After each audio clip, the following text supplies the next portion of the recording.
Welcome and good afternoon. My name is Kamish Orr, and welcome back to something I like to call Stories from the Maelstrom, a recap of the day's games for this past week of real time. We start in Boston as the New York Swats face off against the Boston Splinters, and Splinters were all over this one. They scored 9 runs in the first 2 innings against Stan Kovaleski. He only lasted those 2 innings. As you can see, all 9 Boston hitters came to bat in both the first and second innings as they scored those 9 runs. So Stan Kovaleski left. Bob Lemon came in and actually was pretty successful. He did allow a run in his first inning in the third there, but after that, he calmed down and was pretty good the rest of the way. He actually struck out 9 in his 6 innings of work coming in for Stan. Interestingly enough, the game did get close at the end. Boston had an 11-1 lead, and New York just kept chipping away at it. They scored 3 runs in the 5th, and then they scored after Jim Palmer left the game. Palmer lasted 7 innings, allowed just 4 earned runs. He did walk 7, and we'll talk about that here in a second. Red Ruffing came in and allowed 4 more runs in the 8th. That got them to within 4 runs of the Splinters, or 3 runs actually at that point. Boston did score another one in the bottom of the 8th when Bob Lemon walked in a run. But in the 9th, they turned to, Red Ruffing was still in there. He struck out Jimmy Fox to start the inning, but then Harold Baines hit a home run before he got Roberto Alomar to ground out with 2 out, and New York down by just 3 runs. Harry Heilman hit a single, and Paul Molitor hit a single to put runners on the corners with 2 outs. That was enough for Boston to bring in Raleigh Fingers to close the door on the New York attempt to get back in this one. And he struck out Wade Boggs to end the game. But a lot closer than it seemed like it was going to be in the beginning there. Stan Kovaleski still looking for his first win. He's 0-4 now. And it's unsure if he'll continue his place in the starting rotation here for New York. He's just had a horrible season. Jim Palmer did well enough here to get his 4th win. He's 4-3. It was Raleigh Fingers' 5th save of the season. Interesting, though, is that the teams combined for 20 walks. So Stan Kovaleski walked 5 in his 2 innings of work. Bob Lemon walked 6 more in his 6 innings of work. Palmer walked 7 in his 7 innings, and then Red Ruffing, of course, walked 2 more. So the teams combined for 20 walks, which is just insane. The win improves Boston to 23-18. It actually moved them into a tie with Detroit Rockets for the American League lead. New York falls to 18-24 with the loss. We now head over to L.A. as the St. Louis Wizards face off against the L.A. Dynamos. L.A., this is the last of a 4-game series between these 2 teams, the top 2 teams in the National League. St. Louis had taken the first 2 before L.A. came back to win 1 to get back to within 3 games of the Wizards. And L.A. had this one readily in hand. They took a 3-1 lead into the 9th.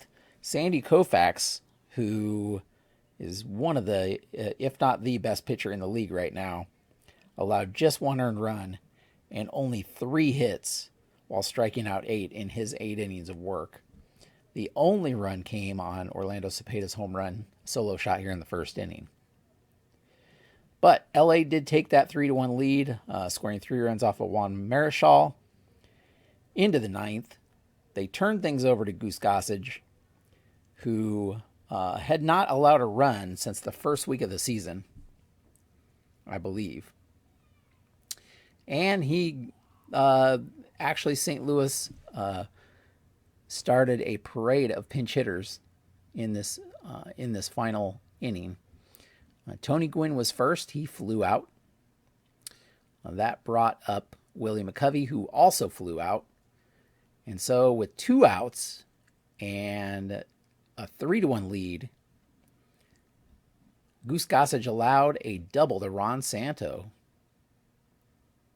Still, no real damage done at that point. And then Tim Raines walked to put runners on first and second with 2 out. And that's when Oscar Charleston came up, 0 for 4 at that point in the game, and hit a game-tying bases loaded, or not bases loaded, but a game-tying triple, scoring 2 runs. So with the game tied 3-3, Orlando Cepeda, who had homered in the first inning against Koufax, hit a clean single to put the St. Louis Wizards up 4-3. Gossage gets not only his first loss of the season, his first blown save of the season, but just a horrible, horrible game for LA. Bruce Sutter came in for the Wizards and shut down the Dynamos in the bottom of the 9th to pick up his 12th save. Juan Marichal picks up his 5th win. He had no business winning this one, and Koufax is prevented from getting his league-leading 8th win, I believe. So pretty ridiculous game here. And now LA is back to 4 games out of first place. The Wizards improved to 28-14. LA falls to 24-18. Would have been 2 games, but because of this epic meltdown, they fall to 4 games back now. Time is running out if they want to catch the Wizards. Heading over to Detroit, who come into this game tied with Boston for first place in the American League. Oakland Jacks coming to town to face the Detroit Rockets. And Detroit takes this one pretty handily. They take this one 5-3. Once again, we had a great pitching performance, this time by Brett Saberhagen. He allows just 4 hits and 1 earned run in 8 innings of work, striking out 6. No walks, so all 4 of those singles, all 4 of those base hits. He turns over a 5-1 lead to Dan Quisenberry in the 9th, and Quisenberry promptly allows a George Brett double, a Joe DiMaggio single, and then an RBI single to Mickey Cochran. And that was all Detroit wanted to see.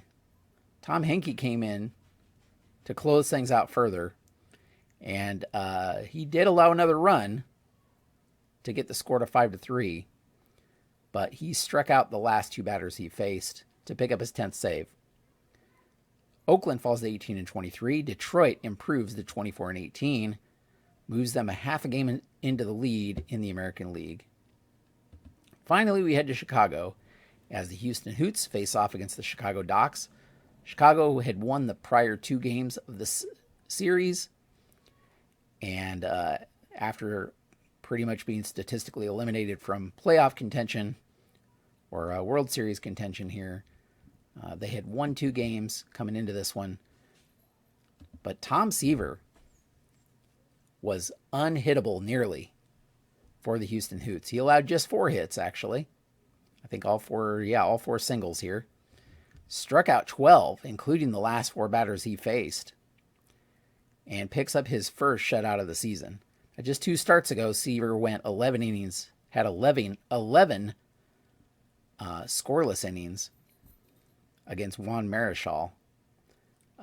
But he didn't get the shutout in that one because he exited for closer in that case. But this time he picks up his shutout. Rick Rushell for the Docks allowed just 4 earned runs in 7 innings himself. Not too bad.